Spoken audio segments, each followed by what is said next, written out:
नमस्कार मित्रांनो, जय खानदेश. काजलची रसोईमध्ये तुमचं एकदा परत मनापासून स्वागत आहे. आज आपण बनवणार आहे सोयाबीन चिल्ली. त्याच्यासाठी मी 200 ग्राम सोयाबीन घेतले होते.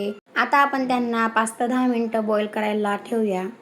त्याच्यात थोडंसं नमक टाकून घ्या आणि डीप करून घ्या. आपल्याला जास्त बॉईल करायचे नाही, फक्त 5 ते 10 मिनिटं बॉईल करा. आपले 10 मिनिटं झाले आहेत. पाकळी छान असे फुगून गेले. आता त्यांना आपल्याला प्लेटमध्ये किंवा बाउलमध्ये काढून घ्या. आता त्यांना 2दा थंड पाण्याने वॉश करून त्याच्यातलं सर्व पाणी काढून त्यांना एका प्लेटमध्ये काढून घ्या.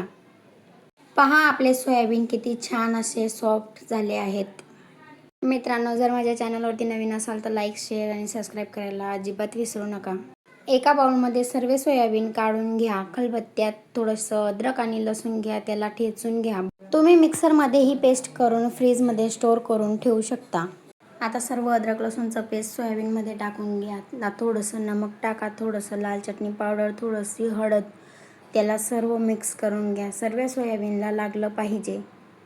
सर्व मिक्स झालं की त्याच्यात थोडा फूड कलर टाका आणि परत मिक्स करा. आता त्याच्यात 4 चम्मच कॉर्नफ्लॉवरचं पीठ टाका. आता तेही सर्व मिक्स करून घ्या.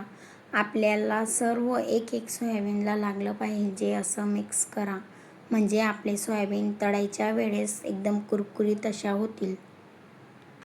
तुम्ही पाहू शकता, हे अशा प्रकारे आपले सोयाबीन झाले पाहिजे. आता मी एक साईडला तेल गरम करायला ठेवलं होतं. आपल्याला एकदम छान असे कुरकुरीत तळून घ्यायचे आहेत.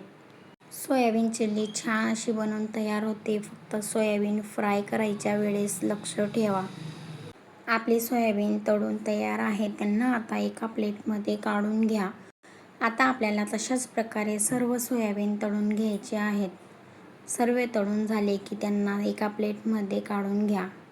आता मोठी शिमला मिरची घ्या आणि त्याला मोठ्या मोठ्या पीसमध्ये कट करून घ्या. सोयाबीन चिल्लीमध्ये मोठेच पीस लागतात, म्हणून आपल्याला मोठेच पीस करायचे आहे, बारीक करायचे नाही. आता एक कांदा घ्या, त्यांनाही मोठ्या पीसमध्ये कट करून घेऊया आणि छोटं छोटं करून घ्या. आता एक कढईमध्ये तेल टाका, अद्रक लसूणचं पेस्ट टाका, ते कांदे कट केलेले टाका, मिरची टाका आणि परतून घ्या. 1 ते 2 मिनटं परतून घ्यायचे आहेत. मग आता त्याच्यात सर्व सॉस ॲड करा. मी इथं green chilli sauce, red chilli sauce आणि सोया सॉस घेतलं होतं. सर्व मिक्स झालं की त्याच्यात थोडी कोथिंबीर टाकून कॉर्नफ्लॉवरची स्लरी टाका आणि परत मिक्स करा. तुम्हाला आवश्यकता असेल तर थोडं पाणी ॲड करू शकता. पाण्याला उकळ आला की थोडं नमक ॲड करा.